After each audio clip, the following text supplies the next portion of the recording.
السلام علیکم پیارے ناظرین، ہم قاری حنیف ملتانی صاحب کے ایک نئے بیان کے ساتھ اگین آپ کو اس چینل پر خوش آمدید کہتے ہیں۔ آج کے قاری صاحب کے اس خوبصورت اور دلچسپ بیان کا موضوع ہے عدالت۔ بہت ہی پیارا، خوبصورت اور بہت ہی خوبصورت انداز کے ساتھ یہ بیان ہے۔ آپ دوستوں سے گزارش ہے ضرور اس بیان کو آخر تک سنتے رہیے، جزاک اللہ۔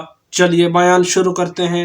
اجل ہے، ہیرا پھیری ہے، آگے بڑھ کر کہوں بے ایمانی ہے کہ اگر نقصان ہو جائے تو خدا کی طرف سے ہوا، منافع ہوا تو فلاں پیر نے کر دیا یا ہم نے کیا۔ گھاٹا پڑ جائے اللہ کی طرف سے، نقصان پڑ جائے اللہ کی طرف سے، نقصان پڑ جائے اللہ کی طرف سے، نفع کتنا ہی مل جائے کبھی شکر ادا نہیں کرے گا کہ رب العالمین کی بڑی کریمی ہوئی، بڑی مہربانی ہوئی، اس نے بڑی بندہ نوازی فرمائی کہ مجھے اور میرے بچوں کو اللہ پاک نے روزی حلال عطا فرمائی۔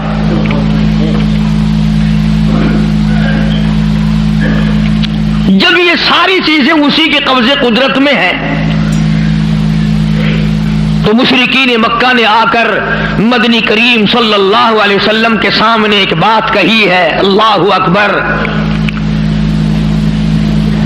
کہنے لگے تو ہمیں اپنا دین بتا، تیرا دین کیا ہے؟ جیسے یہاں بیٹھ کر دو چار آدمی بات کریں نا تو اشاروں میں اپنے لوگوں کو کہا کرتے ہیں یہ جڑا بندہ ہے نا گال پیا کردا یہ معلوم ہوندا پھریا ہویا بندہ ہے۔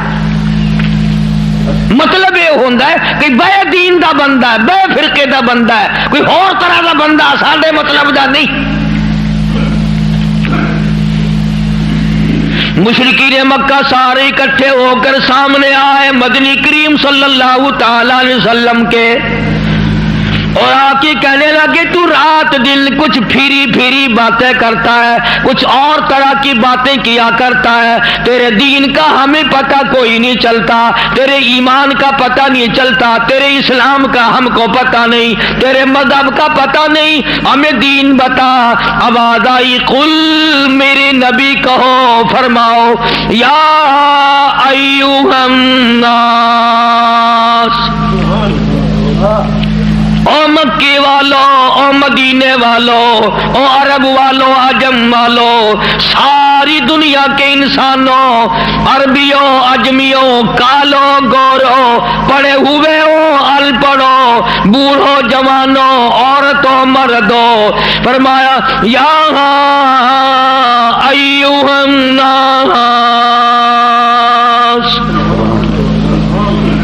اے لوگو، اللہ پاک فرما رہے میرے محبوب یوں فرماؤ یا ایھا الناس ان کنتم فی شک من دینی، ان کنتم، اگر تم شک رکھتے ہو، ان کنتم فی شک من دینی، اگر تمہیں شک ہے میرے دین میں، میرے دین کے بارے میں، میرے دین کے معاملے میں، آؤ میں اپنا دین صاف کر کے بتا دوں، آؤ میں اپنا مذہب بتا دوں، آؤ تمہیں میں اپنی جماعت بتا دوں، آؤ میں تمہیں اپنا فرقہ بتا دوں۔ فرمایا فلا اعبد الذین تعبدون من دون اللہ،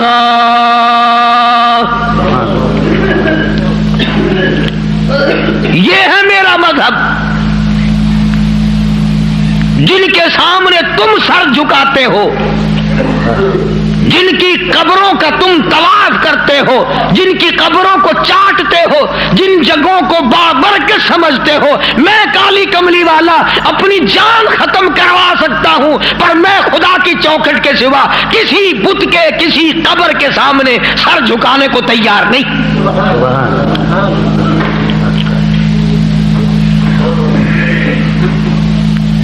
سرکار مدینہ صلی اللہ علیہ وسلم نے ابراہیم علیہ السلام کی قبر کے سامنے سر نہیں جھکایا، تم ننگوں کی قبروں کے سامنے سر جھکاتے ہو. مدنی کریم صلی اللہ تعالی علیہ وسلم نے اسماعیل علیہ السلام کی قبر کے سامنے سر نہ جھکایا, یعقوب علیہ السلام کی قبر کے سامنے سر نہیں جھکایا, یوسف علیہ السلام کی قبر کے سامنے سر نہیں جھکایا, موسیٰ علیہ السلام کی قبر کے سامنے سر نہیں جھکایا. اور آپ صاف صاف فرما دیا فلا اعبد الذین تعبدون من دون اللہ, میں ہرگز ہرگز کسی اور کی عبادت کرنے کو تیار نہیں.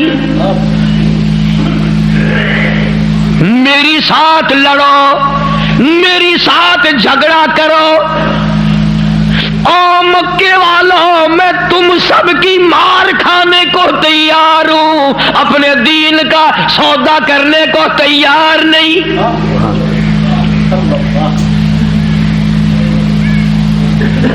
رات کو مارا, دن کو مارا, صبح مارا, شام مارا, اپنوں نے مارا, غیروں نے مارا.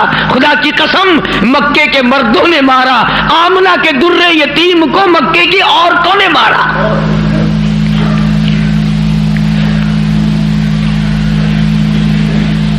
اور کس کی عبادت کرتے ہو, کس کی پوجا کرو گے, کون ہے عبادت کے لائق؟ فرمایا میں تو عبادت بھی, سجدہ بھی, رکوع بھی, نظر نیاز بھی ساری اس کے لیے کرتا ہوں. ولیکن اعبد اللہ الذی یتوفاکم, فرمایا میں اس کو خدا مانتا ہوں, میں اس کو رب مانتا ہوں, میں اس کو مشکل کشا مانتا ہوں, میں اس کو حاجت روا مانتا ہوں, میں اس کو نظر نیاز کا حقدار مانتا ہوں جو میری اور تمہاری موت پہ قادر ہے.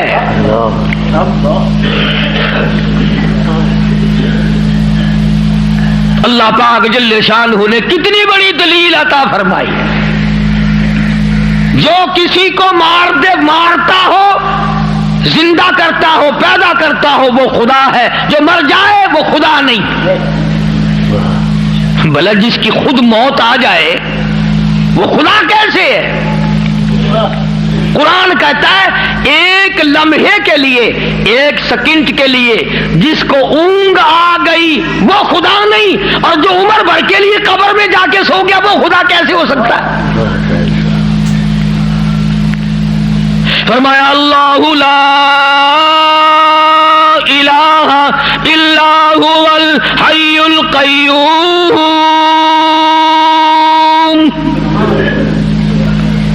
الہ وہ ہے, مشکل کشا وہ ہے, ستاروں کا مالک وہ ہے, چاند کا مالک وہ ہے. للشمس ينبغي لها ان تدرك القمر ولا الليل سابق النهار وكل في فلك يسبحون.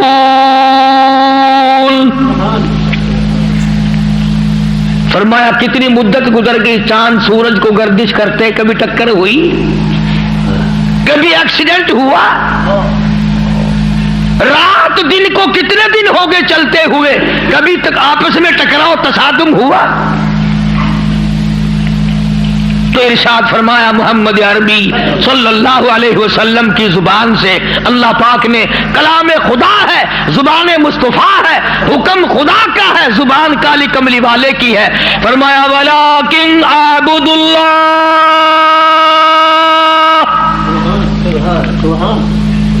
میں اس کو حاجت روا مانتا ہوں, میں اس کو مشکل کشا مانتا ہوں. میری بگڑی بنانے والا وہ ہے, اجڑوں کو بسانے والا وہ ہے, اولاد دینے والا وہ ہے, اولاد دے کر کے لے لینے والا وہ ہے, تخت و تاج عطا کرنے والا وہ ہے, اور تخت پہ سے اٹھا کر پھانسی پہ لٹکا دینے والا وہ ہے.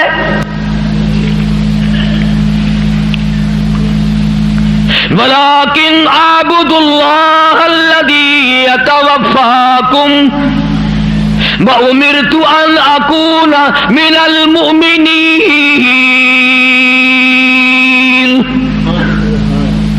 مجھے حکم ملا ہے کہ میں سب سے پہلے اس مالک کائنات پہ یقین کرنے والا بنوں، فرما برداری کرنے والا بنوں، احکام کو سنبھالنے اور عمل کرنے والا بنوں۔ سب سے پہلے مجھے حکم ملا ہے۔ وَأَنْ أَقِمْ وَجْهَكَ لِلدِّينِ حَنِيفًا وَلَا تَكُونَنَّ مِنَ الْمُشْرِكِينَ۔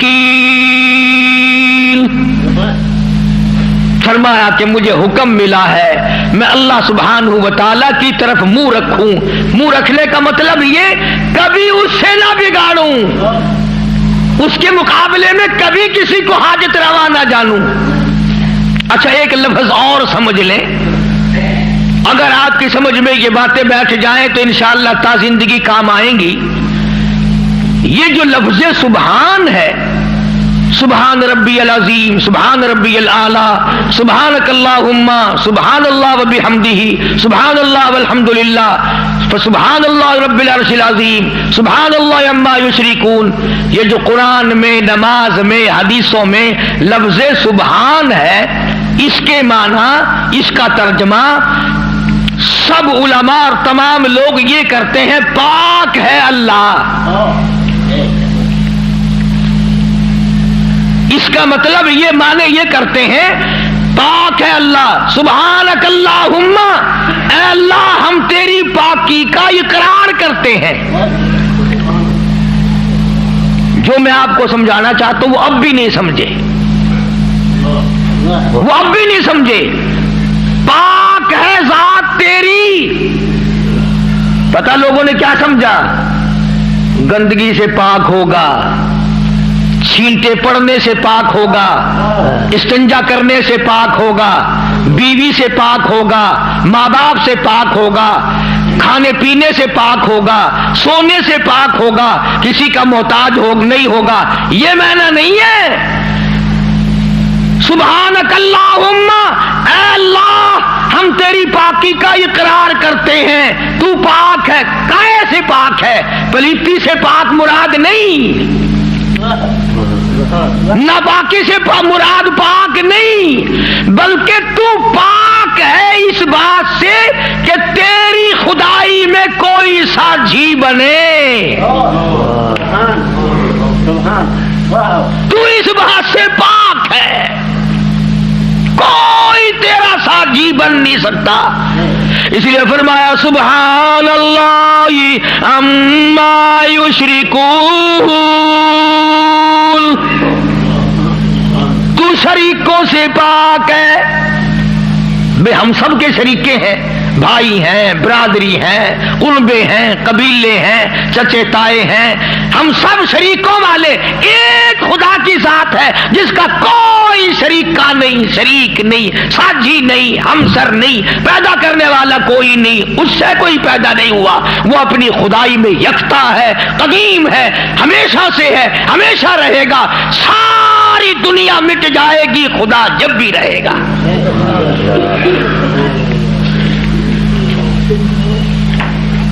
لوگ سبحان اللہ کا معنی یہ سمجھتے ہیں، سارے مولوی بھی سکھاویں اللہ کی ذات پاک ہے، لوگ یہ سمجھتے ہیں غسل خانے میں سے نہا کے نکلا ہوگا پاک ہو گیا، پاک ہے۔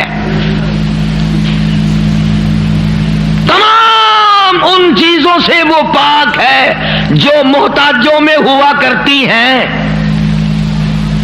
اور وہ اتنا بڑا پاک ہے کہ 1,24,000 نبی مل کر، سن لو اور دل کی تختی پہ لکھ کے لے جاؤ، آدم علیہ السلام سے لے کر امام الانبیاء محبوب کبریا حضرت محمد مصطفیٰ صلی اللہ تعالی علیہ وسلم کی ذات اقدس تک 1,24,000 نبی، ابو بکر صدیق سے لے کر بلال حبشی تک 1,29,000 صحابہ اکرام، ہزاروں کتب، ہزاروں ابدال، تمام کے تمام نبی، رسول، پیغمبر، صحابہ، ولی، قلندر مل کر اللہ کی ذات سے ایک ذرہ برابر کام زبردستی نہیں کرا سکتے۔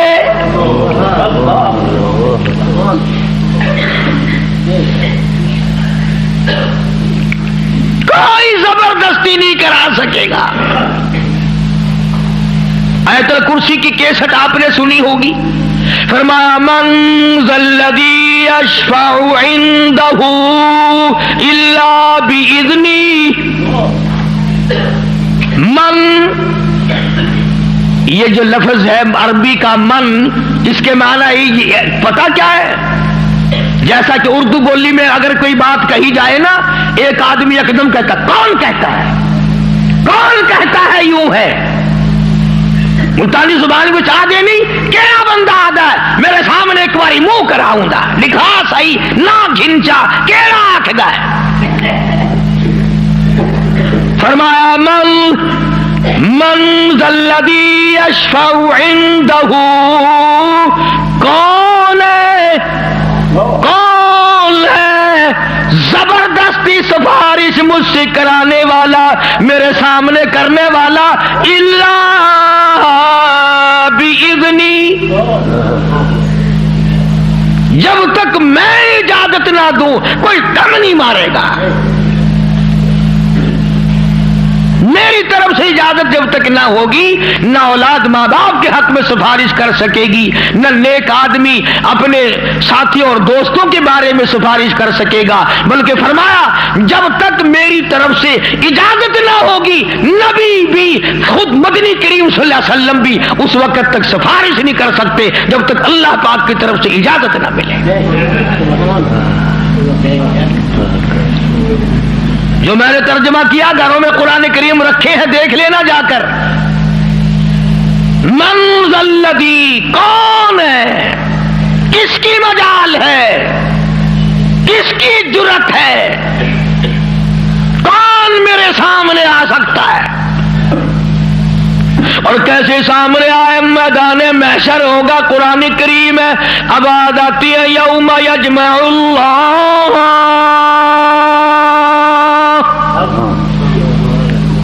یوم یجمع اللہ الرسل فیقول ماذا اجبتم. اللہ پاک سارے نبیوں کو، سارے رسولوں کو، سارے نبیوں کو، سارے پیغمبروں کو جمع کر کے فرمائیں گے کیا تم نے لوگوں کو کہا تھا؟ حالانکہ اللہ پاک جانتا ہے، وہ عالم الغیب ہے، اسے پتہ ہے، مگر پھر بھی ضابطے کو پورا کرنے کے لیے پوچھتا ہے. ایک دو کی بات نہیں، یوم یجمع اللہ الرسل، سارے رسولوں سے اللہ پوچھے گا. فَيَقُولُ مَاذَا أُجِبْتُمْ، کیا تم نے کہا تھا خدا کے سوا ہماری پوجا کیا کرو، ہماری قبروں کو سجدے کیا کرو، ہماری قبروں کا طواف کیا کرو، ہماری قبروں پہ غلاف چڑھایا کرو، ہماری قبروں پہ دیوے بالا کرو، ہماری قبروں پہ پھول چڑھایا کرو. فَيَقُولُ مَاذَا أُجِبْتُمْ، کیا تم نے کہا تھا؟ قرآن کریم ہے، سارے کے سارے کانپ جائیں گے، لرز جائیں گے، ڈر جائیں گے، اور سارے نبی فرمائیں گے قالوا لا علم لنا. اے بے لیازی، او بادشاہ، او خالق، او مالک، تیری ذات جانتی ہے، لا علم لنا، ہمیں تو پتہ بھی نہیں یہ بدبخت کب سجدے کرنے آئے، کب پوجا کرنے آئے، کب چراغ جلانے آئے، ہمیں کون سی سردی لگتی تھی، یہ کب غلاف چڑھانے آئے، یہ کب پھول چڑھانے آئے. انک انت علام الغیوب.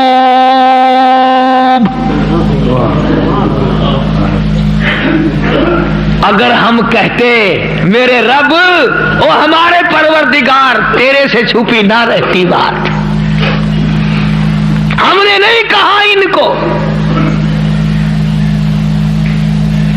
اللہ سبحانہ و تعالی نے پھر آگے چل کر چند آیتوں کے بعد ایک ایسے پیغمبر کا تفصیلی ذکر فرمایا. سبحان اللہ، اللہ اکبر. پہلے تو سارے پیغمبروں کا حال بتا دیا قیامت کے دن یہ بنے گا.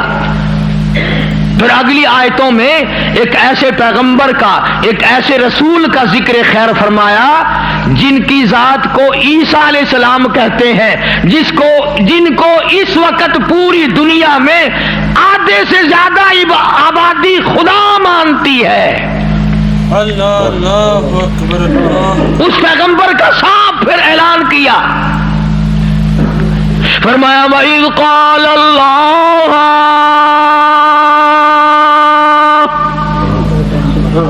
یا عیسیٰ ابن مریم، او عیسیٰ علیہ السلام بیٹے مریم کے، یا عیسیٰ ابن مریم، او مریم کے بیٹے، او عیسیٰ علیہ السلام، یہ جو عیسائی تجھے خدا مانتے ہیں، اَأَنْتَ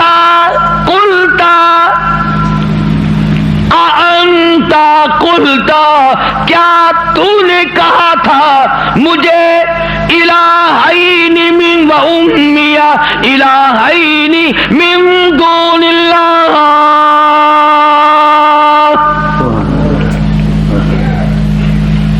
کیوں جناب اے عیسیٰ علیہ السلام، کیا تم نے کہا تھا لوگوں کو کہ مجھے اور میری والدہ کو خدا ماننا؟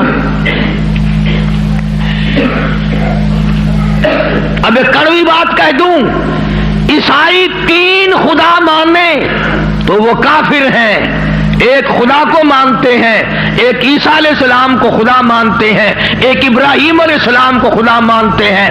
عیسائی 3 خدا کو مان جائیں تو اسلام سے نکل جائیں، کافر ہو جائیں، اور ہمارے لیے چھٹی ہے، ہم ہزاروں خداؤں کو مانتے رہیں. الگ الگ تقسیم بنا رکھی، فلانا مرض پاک مائی ٹھیک کرے گی، آخر مچھلی گھن کے وجہ ہے اتنے پاک مائی دی جا کے بنا ہے انشاءاللہ خیر آوے سی.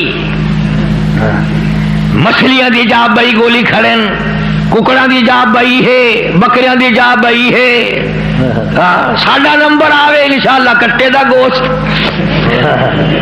ماں پیو دا ختم دیوانا ہوئے نا، اندازہ لگا تماشا دیکھ کیا بنا رکھا ہے. الگ الگ جگہ بنا رکھی ہے. اولاد وہاں سے ملے گی، بادشاہت وہاں سے ملے گی، دکان میں برکت وہاں سے پڑے گی. کیا بتاؤں؟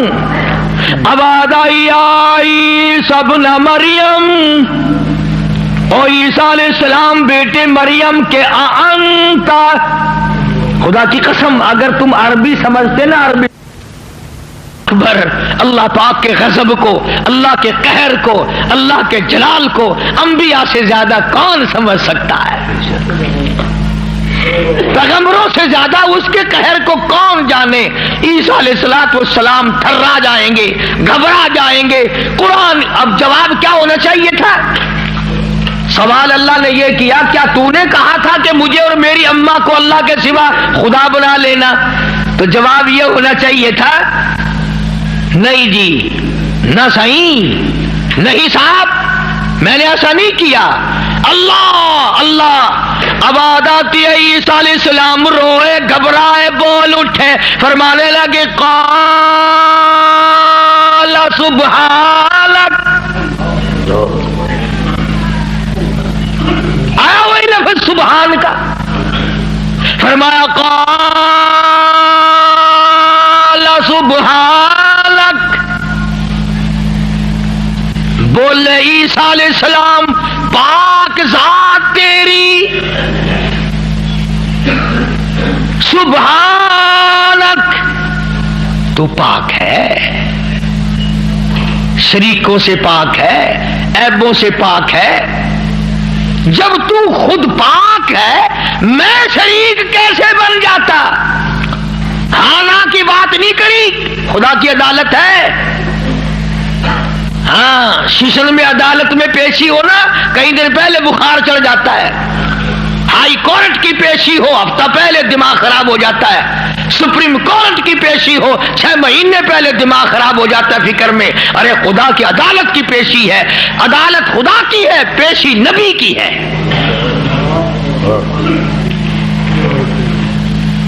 فرمایا قال سبحانک, بولے ہیں عیسیٰ علیہ السلام, یا اللہ پاک ذات تیری, ما یکون لی ان اقول ما لیس لی بحق.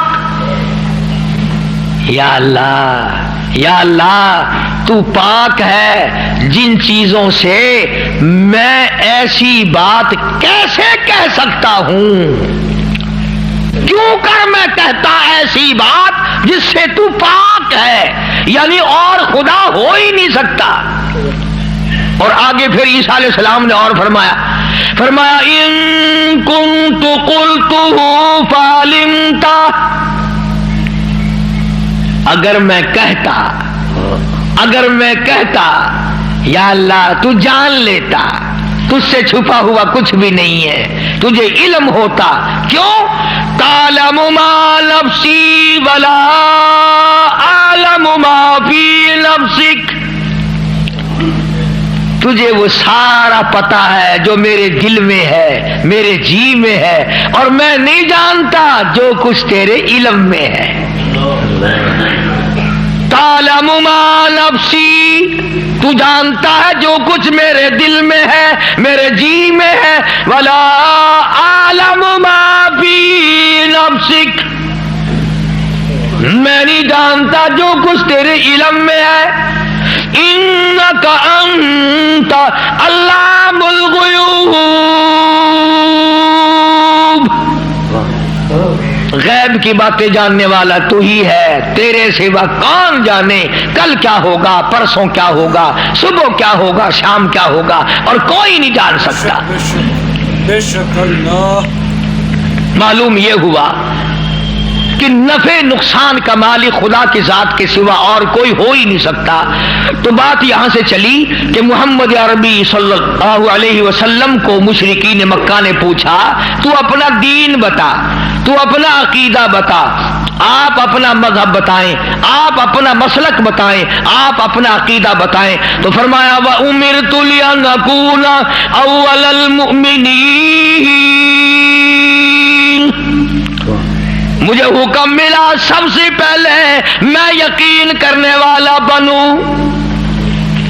وَأَنْ أَقِمْ وَجْهَكَ لِلدِّينِ حَنِيفًا وَلَا تَكُونَنَّ مِنَ الْمُشْرِكِينَ.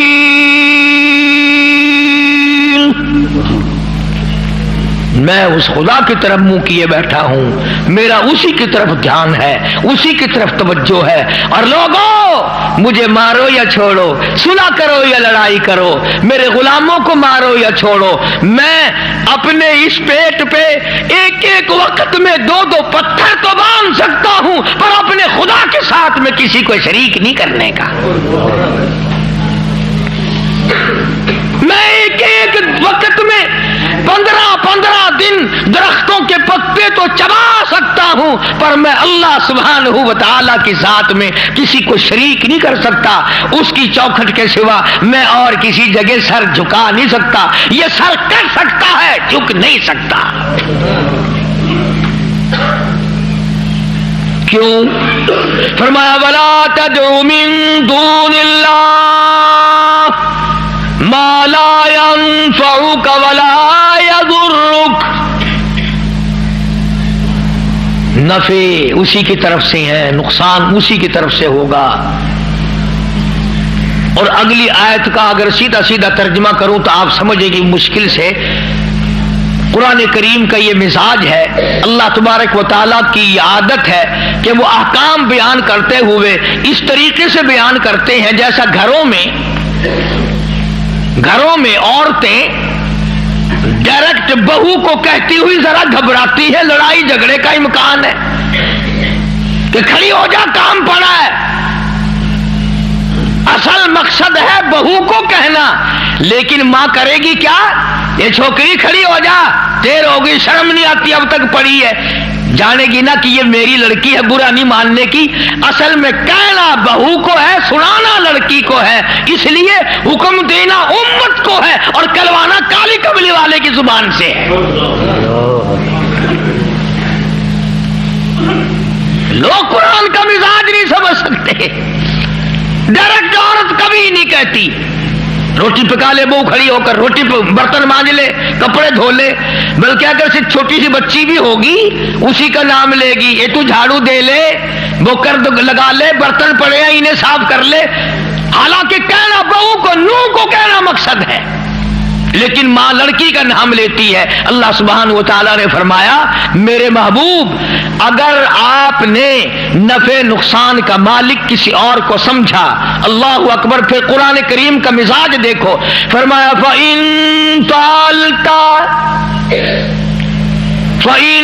فَعَلْتَ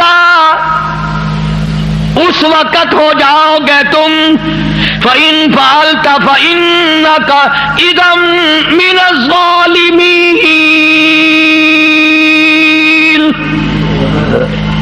اگر کسی کو نفع نقصان کا مالک سمجھا ظالمین میں سے بن جاؤ گے، راہ ہدایت تمہارے سامنے سے اٹھ جائے گا۔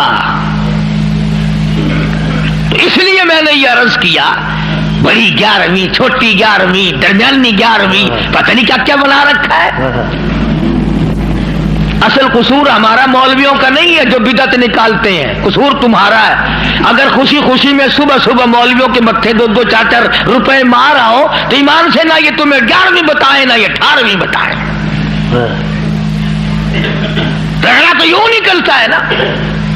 فرمایا پھر ظالمین میں سے ہو جاؤ گے اگر تم نے، اب جس کا یہ عقیدہ ہے کہ اگر میں نے 11ویں نہ بنائی تو بھینس دودھ نہیں دے گی، اس لیے قرآن کریم کی میں نے وہ آیت عرض کی تھی پچھلے جمعے کو، اللہ فرماتے ہیں بھینس کا چمڑا کالا، کھاتی ہے سب ساوا چارہ، اور ادھر گوبر ہے اور ادھر رتا خون ہے، بیچ میں سے سفید خالصاً صاف ستھرا دودھ تو نکالوں میں، پیدا کروں میں، اور جب تیرے ہاتھ میں آ جائے کہ تمہیں نہ پیا بس آیا 11ویں کا کھیر بنے نہ کھڑا۔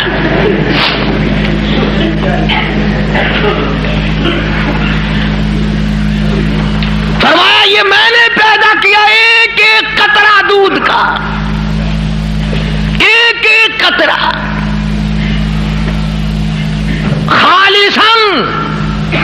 لوگوں نے یہ سمجھا پانی ملا ہوا نہیں ہوگا، یہ جو لفظ خالص ہے قرآن کریم میں، اس سے لوگوں نے یہ سمجھا ہوگا کہ خالص ہوگا بغیر پانی کا، نہیں، یہ بات نہیں، بلکہ اللہ پاک فرماتے ہیں پانی سے بھی پاک ہے، خالصاً میرے نام کے سوا اس دودھ کا ایک قطرہ پیدا کرنے والا کوئی نہیں،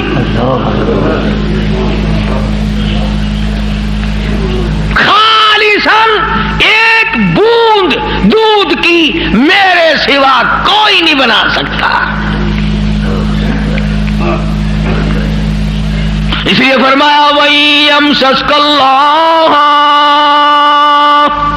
اللہ اللہ، سورۃ یونس کا آخری رکوع ہے، 11واں سپارہ ہے، دیکھا 11ویں کا ثبوت 11ویں سپارے میں۔ میں نے ایک مولوی صاحب سے پوچھا، میں نے کہا جی 11ویں کا کوئی ثبوت بھی ہے؟ آخر ہاں۔ میں کہا کتنے؟ اگر 11واں سپارہ نہیں کھڑا قرآن میں، میں کہا ہے اکبر کی 11ویں ثابت تھی گئی۔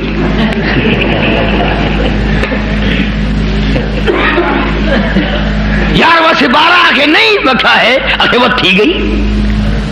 اندازہ لگا کیا قصے ہیں یہ۔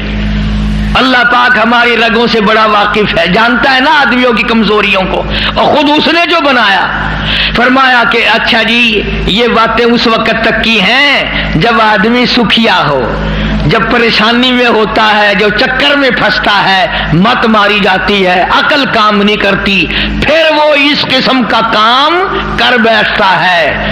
اللہ پاک نے فرمایا وَإِيَمْسَسْكَ اللَّهُ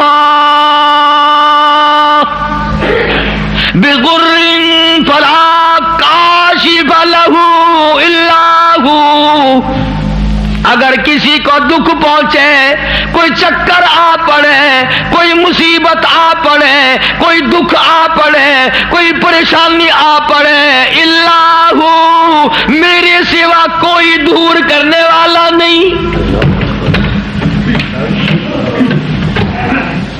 کون ہے؟ تیرا بخار اتارنے والا کوئی نہیں، تیری بگڑی ہوئی بنانے والا کوئی نہیں، تیری خالی جھولی کو بھرنے والا کوئی نہیں، تیری خالی جیب کو بھرنے والا کوئی نہیں، تجھ بے علم کو علمدار بنانے والا اس کے سوا کوئی نہیں۔ اللہ اکبر۔ فرمایا وَإِن يُرِدْكَ بِخَيْرٍ فَلَا رَادَّ لِفَضْلِهِ۔ اگر کوئی کسی کو اچھائی پہنچانا چاہے تو میرے حکم کے سوا پہنچ نہیں سکتی۔ اللہ نے سارے واقعات قرآن کریم میں سمجھا دیے۔ اب قوم مسلمان اگر قرآن کی طرف توجہ نہ دے، تمہیں اخبار پڑھنا آتا ہے، تمہیں رسالے پڑھنے آتے ہیں، تمہیں ڈائجسٹ پڑھنے آتے ہیں، تمہیں ناول پڑھنے آتے ہیں، تمہیں کتابوں پڑھنی آتی ہیں، اگر تمہیں نہیں آتا تو خدا کا قرآن سمجھنا نہیں آتا۔ کبھی کوئی اب باپ اپنے بیٹے کو اس نیت سے نہیں پڑھاتا میرا بیٹا پڑھے گا، قرآن کا ترجمہ سیکھے گا، میں تو ان پڑھ رہ گیا، مجھے بھی سنایا کرے گا، میری اپنی اماں کو بھی سنایا کرے گا، اس نیت سے کون پڑھاتا ہے؟ نیت بد پہلے ہوتی ہے، بعد میں آگے ہم لوگ چلتے ہیں۔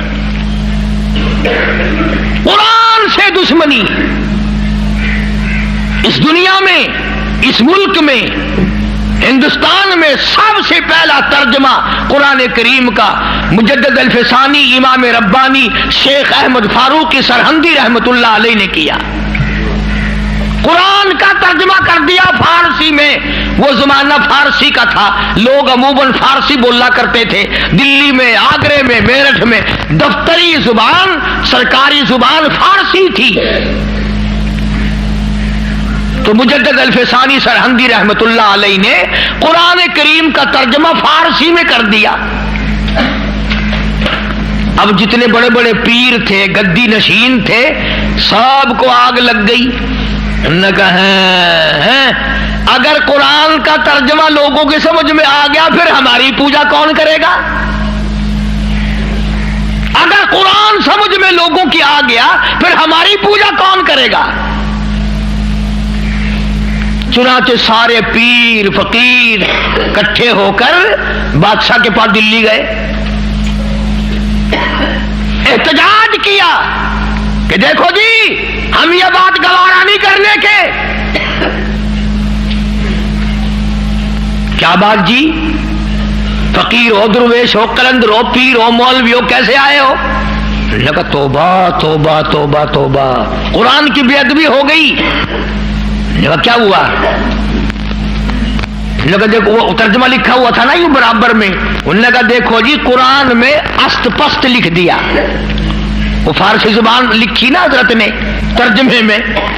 توبہ توبہ، قرآن کی بے ادبی، ملاوٹ کر دی قرآن میں۔ اور اندر کا چور بتایا نہیں کہ ہمیں ڈر یہ ہے کہ اگر قوم قرآن سیکھ گئی تو پھر اتنے کون آئے گا؟ بادشاہ ان کی باتوں میں آ گیا، مجدد الفسانی سرہندی رحمت اللہ علیہ کو طلب کیا، دلی بلایا،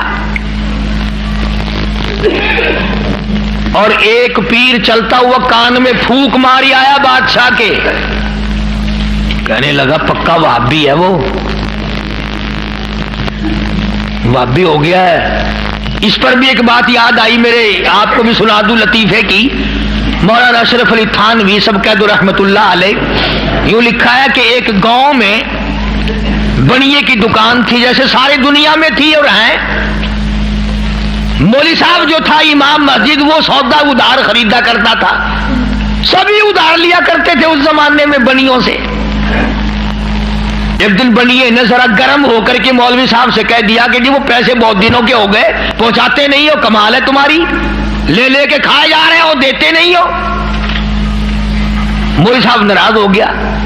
جمعہ جو آیا اس میں اعلان کر دیا آج کے بعد اس بنیے کی دکان سے کوئی سودا نہ خریدے، میں نے تحقیق کی ہے یہ بنیا وہابی ہو گیا ہے۔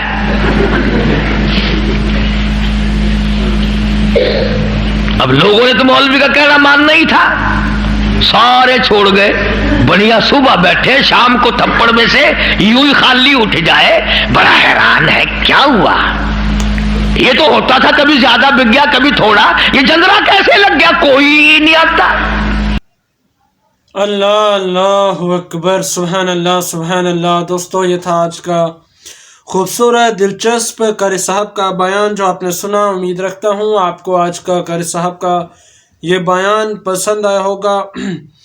اس بیان کے آخر میں آج ہم آپ دوستوں سے شیئر کریں گے علامہ ابن عماد رحمۃ اللہ تعالی علیہ فرماتے ہیں، ایک کافر نے نبی کریم صلی اللہ علیہ وسلم پر تلوار چلائی، وار خالی گیا تو وہ کہنے لگا میں ہنسی کر رہا تھا۔ اسی اثنا میں اس نے دوسرا وار کر دیا جو خطا گیا، اور پھر اسی طرح کہنے لگا میں تو ہنسی مزاح کر رہا تھا۔ اس جرم کی پاداش میں اسے قتل کر دیا گیا۔ اور آپ صلی اللہ تعالی علیہ وسلم نے فرمایا، حضرت داؤد علیہ السلام نے عرض کیا، الہی اس حزن و منال میں مبتلا شخص کی کیا جزا ہے جو صرف تیری رضا کی طلب میں ان مصائب و آلام پر صبر و استقامت اختیار کیے ہوئے ہے۔ فرمایا میرے پاس اس کی یہ جزا ہے کہ میں اسے ایمان کے لباس سے ملبوس کروں گا اور اس سے کبھی نہیں اتاروں گا۔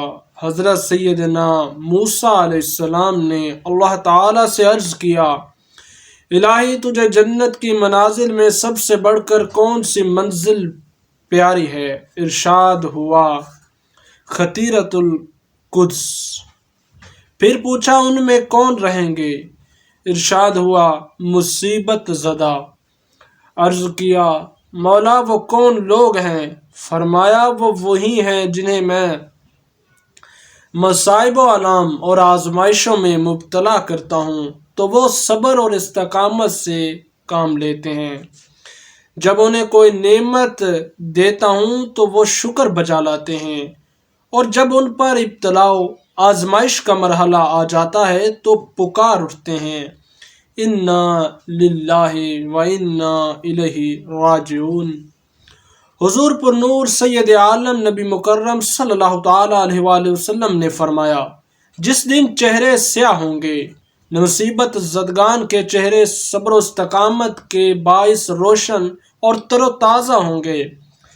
ترمذی سے مروی ہے کہ نبی کریم صلی اللہ تعالی علیہ وسلم نے فرمایا، کوئی ایسا ایماندار نہیں جو کسی ایماندار کی عیادت کے لیے صبح کو جاتا ہے مگر اس کے لیے 70,000 فرشتے شام تک دعائے رحمت کرتے رہتے ہیں، اور جو شخص شام کو تیمارداری کرتا ہے اس کے لیے 70,000 فرشتے دعائے رحمت میں مصروف رہتے ہیں حتیٰ کہ صبح طلوع ہو جاتی ہے، نیز اسے جنت میں خصوصی خلد سے نوازا جائے گا۔ اللہ اکبر۔ ایک دوسری حدیث شریف میں ہے، سید عالم صلی اللہ تعالی علیہ وآلہ وسلم نے فرمایا، جس شخص نے نہایت عمدہ وضو کیا اور پھر اپنے مسلمان بھائی کی باغرض ثواب عیادت کی تو اللہ تعالیٰ اس کو جہنم سے 70 سال کی راہ پر دور رکھے گا۔ اللہ دوستو یہ تھا آج کا خوبصورت سا دلچسپ بیان اور مختصر سی گفتگو جو آپ سے شیئر کی۔ امید رکھتا ہوں یہ بیان، یہ گفتگو پسند آئی ہوگی۔ آخر میں گزارش ہے، اگر آپ نے چینل کو سبسکرائب نہیں کیا ہے تو ضرور کرتے جائیے۔ انشاءاللہ ملاقات ہوگی نئی ویڈیو نئے بیان کے ساتھ۔ اللہ حافظ۔